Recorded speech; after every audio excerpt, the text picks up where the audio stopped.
katika utumishi ambao ni mgumu sana ni Agano Jipya. Ni agano lililo katika Yesu Kristo. Lenyewe alihitaji fedha, alihitaji posho, linahitaji kutumika. Sema amen. Linahitaji kujitoa, linahitaji kufanya kazi kwa mikono yako. Na ndio maana unakuta muda mwingine tunalemewa.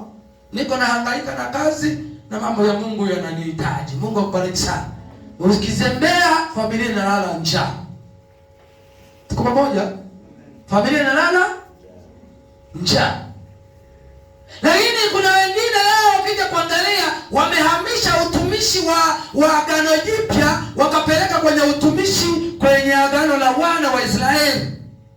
Nilisema kwamba agano la wana wa Israeli lilifanya kazi 100%, na Mungu alitembea nao, akaishi nao. Lakini Mungu akawa ametoka katika agano hilo analolizungumza, anachokizungumza Yeremia katika 31, Yeremia mstari wa 31, kwamba naleta agano jipya, si kwa mfano wa agano lile lililowashika mkono wana wa Israeli kuwatoa katika nchi ya utumwani Misri kuwaleta katika nchi ya ahadi. Agano hilo litakuwa ni agano linalojitegemea, ni agano lililobeba nafasi ya Mungu. Sema amen. Nipungie mkono hewani na Mungu akubariki sana. Ni agano ambalo lililokuwa na nafasi yake lenyewe, lakini liliposhindikana Mungu akaamua kuleta agano jipya. Sema amen. Tuko pamoja? Na Mungu alijidhihirisha, na Mungu alitoa majibu katika agano hilo, na Mungu anaamua kuhama kwenye agano hilo. Sawa na sisi ambao unakuta tunapanga nyumba. Unapanga nyumba, mwenye nyumba anakukabidhi ufunguo, unaishi humo, unafanya mambo yako humo. Haya, siku ukienda kwenye hiyo nyumba ya mwenye nyumba, anahamia Kakanoa. Nimetoka mimi, kuna mtu alikuwa ananitafuta mchungaji William, yuko wapi? Anaishi kwenye chumba kile. Unaelekezwa, unaenda, mnapiga naye story, mnamaliza, unaondoka. Sasa baadaye ninahama kwenye kile chumba, ninaenda kwenye nyumba nyingine. Anahamiamo Kakanoa. Kakanoa wakati anaendelea kuishi, kuna watu wanakuja kunitafuta mimi. Ninamtafuta mchungaji William. Kakanoa atasema yumo chumbani. Kakanoa akafungua chumba, akakifunga. Na ndio maana shetani alichokifanya leo, Mungu amehama kwenye agano la wana wa Israeli, amehamia agano jipya. Nipungie mkono hewani. Haya mambo ukielewa ndio utaweza kuwasaidia watu.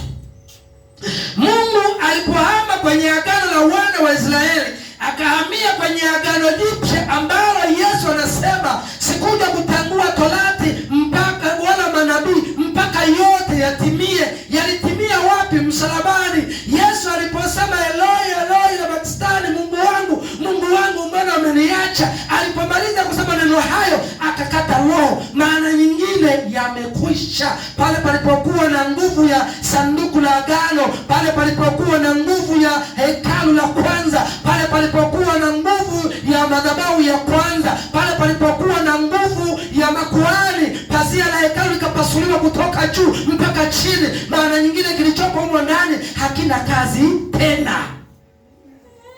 Tuko pamoja? Mwambie jirani yako la sana.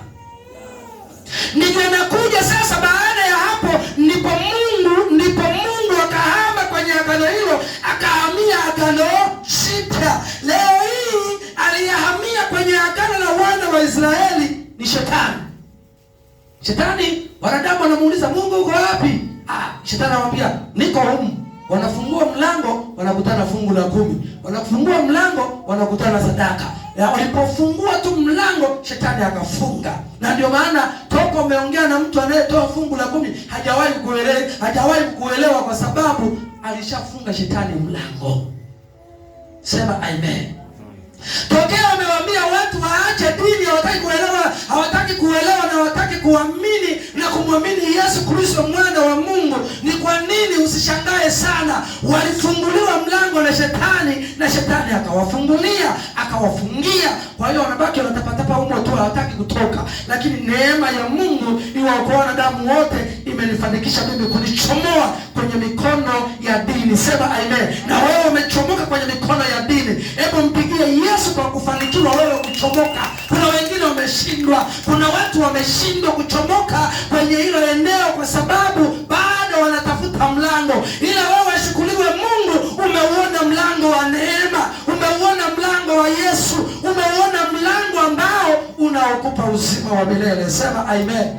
Pungia mkono hewani na Mungu akubariki sana. Kwa hiyo mtu yeyote akiingia kwenye agano la wana wa Israeli, usizani ni mtumishi wa Mungu, ni mtumishi wa shetani. Kwa sababu anayehusika leo kwenye agano hilo ni shetani mwenyewe. Unafikiri shetani anataka vibaya vibaya? Shetani anataka vizuri vizuri. Bwana Yesu asifiwe sana. Shetani anataka vizuri. Na ndio maana shetani anataka vizuri. Angalia kitu cha kwanza kwa Adamu. Alienda kwenye kitu vizuri, kwenye bustani ya Eden. Akajibadilisha na akakaa pembeni, akawa kama style ya nyoka. Nyoka kaanza kusema, yuko wapi? Siko ndani ya bustani. Unafikiri shetani anataka vibaya? Vizuri vizuri. Yuko kwenye bustani, kajibadilisha, na leo yupo kwenye agano la wana wa Israeli, kajibadilisha, ana watumishi wake, ana manabii wake, ana mitume wake. Sisi tunajua nabii katika agano jipya, nabii wa mwisho ni Yohana ambaye ni mbatizaji. Kuanzia kwa Yesu mpaka leo hakuna nabii. Tunajua mitume wa Yesu walikuwa 12. Leo anayejiita mtume wa Yesu au ni mtume, huo ni mtume wa uongo, ni mtume wa shetani. Kwa tunajua sisi tuliopo duniani leo ni wanafunzi wa Yesu Kristo mwana wa Mungu. Sema amen.